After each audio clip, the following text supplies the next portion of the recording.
हरिओम मित्रों, गायत्री ज्ञान गंगा में आप सभी का एक बार फिर से स्वागत है। मित्रों, आज हम बात करने वाले हैं जब साधक गायत्री माता का ध्यान करता है, उनके मंत्रों का जाप करता है और जाप करते हुए जब साधक की चेतना माता गायत्री और परम तत्व से जुड़ जाती है तो उसे कैसा अनुभूति होती है, कैसा अनुभव होता है, आज इसके बारे में हम जानेंगे। मित्रों, मंत्र क्या है, पहले हम इसके बारे में जान लेते हैं।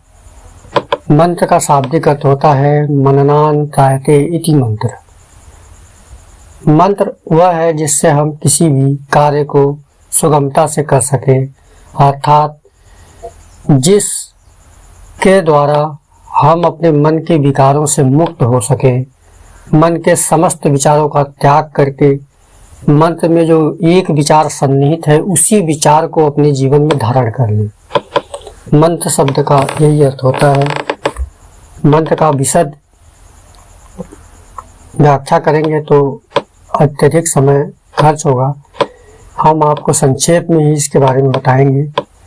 मंत्र किसी भी वस्तु को प्राप्त करना या किसी भी वस्तु को पाने का एक आसान और सरल मार्ग है।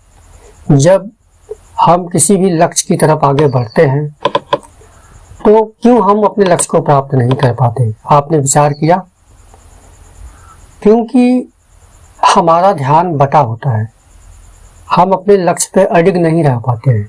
तो मंत्र का कार्य क्या है? जब हम मंत्र का जाप करते हैं तो मंत्र हमारे जीवन के समस्त नकारात्मक विचारों को खत्म कर देता है। एक एक करके सारे विचार नष्ट होते चले जाएंगे, सिर्फ एक ही विचार शेष रहेगा, वो है मंत्र की धारणा। मंत्र में जो कहा गया है, दिन रात व्यक्ति उसी चीज का चिंतन करते हुए मंत्रमय हो जाता है। जब साधक मंत्र का जाप करते करते लयलीन हो जाता है और मंत्रमय हो जाता है तो उसे सिर्फ मंत्र के अलावा जो मंत्र में जो विचारधारा है, जो ज्ञान है, जो शक्ति है, उसके अलावा किसी भी चीज का भान नहीं रहता। ऐसी स्थिति में व्यक्ति अपने लक्ष्य को बहुत ही आसानी से प्राप्त कर सकता है, क्योंकि उसे मंत्र से शक्ति प्राप्त होती है। और किसी भी व्यक्ति को शक्ति तभी प्राप्त होगी जब उसके विचार संतुलित हो जाए। बहुत सारे विचार आने के कारण दिमाग की, मन की शक्ति नष्ट होती रहती है। जब मंत्र साधक साधना करता है तो उसके विचार कम होते चले जाते हैं, सिर्फ एक ही विचार रहता है, वो मंत्रमय हो जाना और ब्रह्म से एकाकार हो जाना। जैसे ही व्यक्ति परमात्मा से एकाकार होता है उसे अपने लक्ष्य को प्राप्त करने की ऊर्जा प्राप्त होती है और मंत्र साधक सहज में ही सारे कार्य सिद्ध कर लेता है जिसकी वो आकांक्षा रख करके मंत्र की साधना करता है। मंत्र एक वैज्ञानिक धारणा है।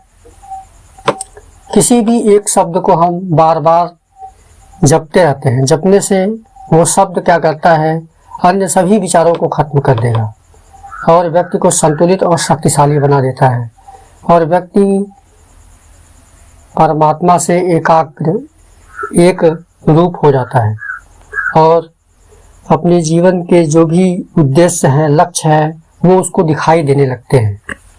उसके जो मन की वृत्तियां चंचल थी वो शांत हो जाती हैं। जिस तरह से जल शांत हो जाता है और शांत जल में पड़ी हुई सारी वस्तुएं दिखाई देने लगती हैं, उसी तरह से जब मन शांत हो जाता है मंत्र के जप से, ध्यान से, तो व्यक्ति को उसका लक्ष्य दिखाई देने लगता है और व्यक्ति सहज में ही उसको अल्प समय में प्राप्त कर लेता है। मंत्र जप करने का मतलब है अपने आप को शक्तिशाली बनाना, अपने आप को समृद्धशाली बनाना और अपने आप को संतुलित बनाना और अपने आप को एक वैज्ञानिक दृष्टिकोण का पालन करने वाला व्यक्ति बनाना। जैसे ही हम ये धारणा करते हैं, परमात्मा की शक्ति से एकाकार होते चले जाते हैं। हमारे जीवन के जो दुख हैं वो हमें अब उतना परेशान नहीं कर पाते, उससे हमें कोई दिक्कत नहीं होती, परेशानी नहीं होती। मंत्र के कारण हमारा मन शांत और सुव्यवस्थित हो जाता है और जिसका मन शांत और सुव्यवस्थित है, जीवन में वो सभी प्रकार की चीज़ों को प्राप्त कर सकता है। यदि आप मंत्र की साधना करते हैं फिर भी आपका मन विचलित है और मन शांत नहीं हो पा रहा है, तो इसका अर्थ यही है कि आप साधना ठीक से नहीं कर रहे हैं। साधना का अर्थ ये होता है अपने आप को साध लेना। तो मंत्र साधकों के लिए उपयोगी है कि जब भी वो ध्यान में बैठे, शांत अवस्था में होकर के बैठे और अपने इष्ट के ऊपर पूरी तरह से अपने ध्यान को एकाग्र करें, बार बार मंत्र के शब्दों के ऊपर ध्यान देते हुए, और उस जप का आनंद लें। जप को जबरदस्ती ना करें, आनंद लेते हुए उसमें तारतम्य स्थापित करते हुए उसमें खो जाए, तभी मंत्र जाप करने का कोई भी लाभ प्राप्त हो पाएगा, तभी जीवन का जो सही लक्ष्य है वो नजर आएगा। और हम जो भी चाहते हैं, जिस किसी भी उद्देश्य की पूर्ति के लिए मंत्र जाप करते हैं, तभी वह उद्देश्य की प्राप्ति हमें हो सकती है। तो मित्रों, हमारी जानकारी कैसी लगी जरूर बताइएगा। धन्यवाद। हरि ओम। जय माँ गायत्री।